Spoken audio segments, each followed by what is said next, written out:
Friends, உங்களுக்கு இந்த channel பிடிச்சிருந்ததுன்னா தஞ்சை டேஸ்டி சமையலை சப்ஸ்கிரைப் பண்ணிவிட்டு பக்கத்தில் பெல் ஐக்கான் இருக்கும், அதையும் மறக்காமல் கிளிக் பண்ணிக்கோங்க. இன்றைக்கி நம்ம சாஃப்ட் அண்ட் கிறிஸ்பியான காடை 65 பண்ண போகிறோம். அனுப்பாப்பா சாப்பிட்றதுலேயே உங்களுக்கு தெரியும் எவ்வளோ இது டேஸ்டி அண்ட் எம்மியாக இருக்குது அப்படின்னு. இப்போது இந்த ரெசிபி எப்படி பண்ணுறதுன்னு பார்த்துடலாம்.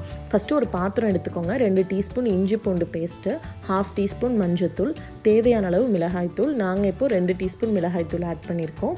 இந்த ரெசிபிக்கு தேவையான உப்பு எல்லாத்தையும் ஆட் பண்ணிவிட்டு நல்லா கலந்து விட்டுருங்க. கலந்ததுக்கு அப்புறமா காடையும் ஆட் பண்ணி அந்த மசாலாவோட மிக்ஸ் பண்ண போகிறோம்.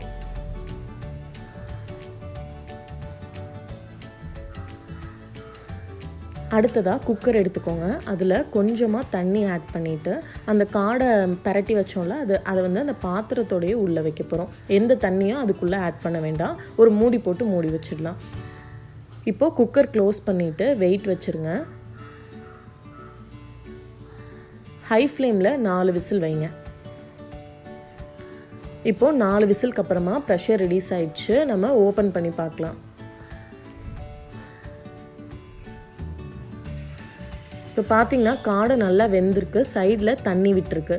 இந்த தண்ணியே போதுமானது. இந்த தண்ணியோடையே நம்ம எக்ஸ்ட்ரா கார்ன்ஃப்ளவர் ஆட் பண்ணிவிட்டு அதை நல்லா மிக்ஸ் பண்ணிக்க போகிறோம்.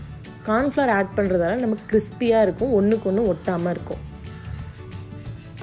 இப்போது எண்ணெய் நல்லா சூடானதும் நம்ம ஸ்டவ்வை மீடியம் ஃப்ளேமில் வச்சுட்டு ஒன்று ஒன்றா இப்போ ஆட் பண்ணுங்கள்.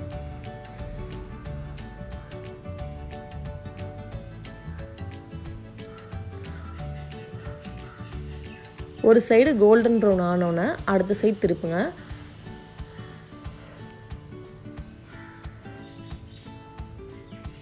இப்போது நம்ம காடை ரெடி ஆயிடுச்சு. ஒரு பிளேட்டில் எடுத்து வச்சிடலாம். பிளேட்டில் வைக்கும் போது அந்த பிளேட்டில் டிஷ்யூ இல்லை ஏதாச்சும் ஒயிட் பேப்பர் போட்டுக்கோங்க. எண்ணெய் வந்து அதை அப்சர்வ் பண்ணிடும். ஸோ கொஞ்சம் ஹெல்த்தியாக சாப்பிடலாம். இந்த மாதிரி ஒவ்வொன்றா போட்டு எடுக்க போகிறோம். எப்போதுமே போடும் போது மீடியம் ஃப்ளேமில் வச்சுடுங்க. அதுக்கப்புறமாவும் மீடியம் ஃப்ளேமே மெயின்டைன் பண்ணிக்கோங்க. ஏன்னா ஹை ஃப்ளேமில் வச்சிங்க அப்படின்னா 2 சைடும் கோல்டன் ப்ரௌன் ஆகிடும், ஆனால் உள்ளே வெந்திருக்காது. இப்போது நம்ம காடை 65 சூப்பராக ரெடி ஆகிடுச்சு. ரொம்ப டேஸ்டியாக இருந்துச்சு. கண்டிப்பாக உங்கள் வீட்டில் ட்ரை பண்ணி பார்த்துட்டு எப்படி இருந்துச்சு அப்படின்னு எனக்கு சொல்லுங்கள். எவ்வளோ நேரம் ஆனாலும் சாஃப்ட் அண்ட் கிறிஸ்பியாகவே இருக்கும். கண்டிப்பாக இந்த மெத்தடில் ட்ரை பண்ணி பாருங்கள். தேங்க்யூ ஃபார் வாட்சிங் ஃப்ரெண்ட்ஸ். பாய்.